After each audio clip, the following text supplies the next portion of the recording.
Em nome do Pai, e do Filho, e do Espírito Santo. Amém.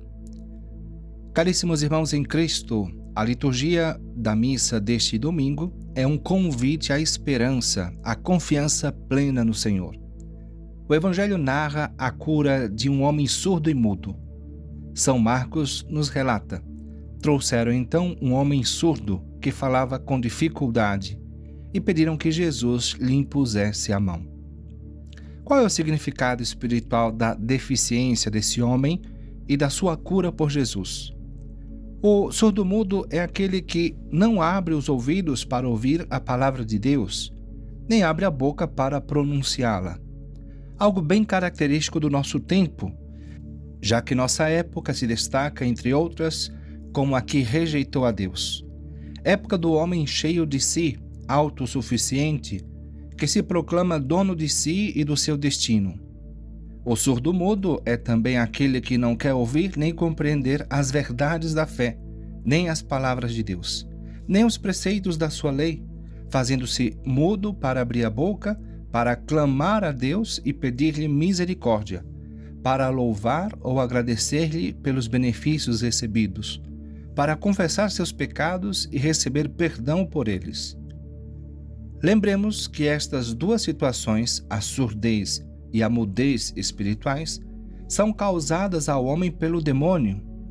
Trata-se de uma tentação chamada, na espiritualidade, de demônio mudo, porque fecha as portas desse sentido, impedindo-o de ouvir e falar das coisas espirituais, as coisas de Deus. Além disso, a causa desta mudez e surdez é que sempre se abriu os ouvidos do corpo e da alma para todas as curiosidades e vaidades do mundo e para dar crédito às suas mentiras e enganos e obedecer às suas leis perversas. Isso faz com que muitos tenham a língua muito solta para falar e, sobretudo, para murmurar. Daí o fato de muitos odiarem ou se importarem pouco com os assuntos voltados a Deus, como ir à missa aos domingos. E por isso que as pessoas ficam com a língua presa para falar com Deus e confessar os seus pecados, pois a preguiça e a vergonha as prendem fortemente. Diz o Evangelho: Jesus afastou-se com o homem para fora da multidão. Em seguida, colocou os dedos nos seus ouvidos, cuspiu e com a saliva tocou em sua língua. O primeiro passo para a salvação é que o doente, guiado pelo Senhor, seja afastado da multidão, significando que para ser curado é preciso distanciar-se de tudo o que nos impede de nos aproximar de Deus. Temos que nos afastar de coisas, lugares e pessoas que nos afastam de Deus.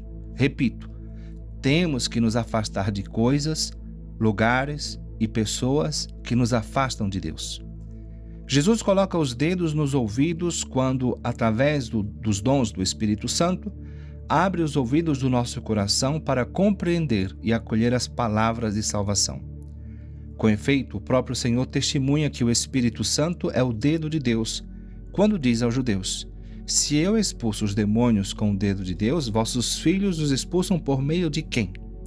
Pois bem, os dedos de Deus colocados nos ouvidos do enfermo que precisava ser curado são os dons do Espírito Santo, que abrem os corações que estavam afastados do caminho da verdade para o aprendizado da ciência da salvação. Continua o Evangelho de São Marcos: olhando para o céu, suspirou e disse: Efatá, que quer dizer abre-te. Jesus ergueu os olhos ao céu para ensinar que devemos tirar de lá o remédio que dá voz aos mudos, audição aos surdos e cura para todas as outras enfermidades. O que significa que essas doenças devem ser curadas com oração.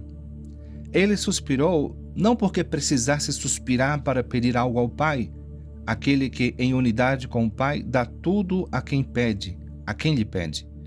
Mas ele suspira por apresentar-se a nós como modelo de sofrimento, quando temos que invocar a ajuda da misericórdia divina para os nossos erros ou para os pecados do próximo. Ele suspira ou geme vendo a grande miséria dessas almas e a grande dor que lhe causam. Diz o Evangelho, falando do enfermo: imediatamente seus ouvidos se abriram, sua língua se soltou e ele começou a falar sem dificuldade. Nesta circunstância, distingue-se claramente as duas naturezas do único mediador entre Deus e os homens. De fato, elevando os olhos ao céu para rezar a Deus, Jesus suspira como um homem, mas imediatamente cura o surdo-mudo com uma única palavra, graças ao poder que vem da majestade divina. E com razão, diz o Evangelho que o homem começou a falar sem dificuldade.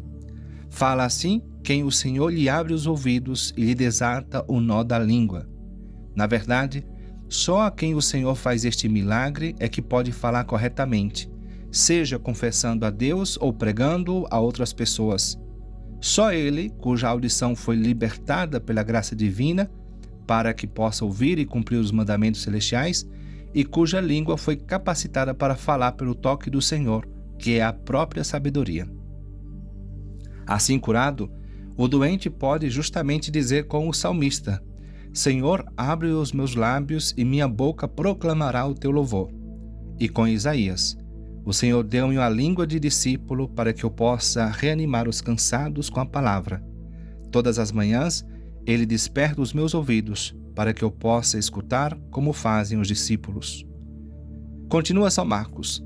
Jesus recomendou com insistência que não contassem a ninguém. Mas quanto mais ele recomendava, mais eles divulgavam. Muito impressionados diziam: ele tem feito bem em todas as coisas. Aos surdos faz ouvir, aos mudos falar.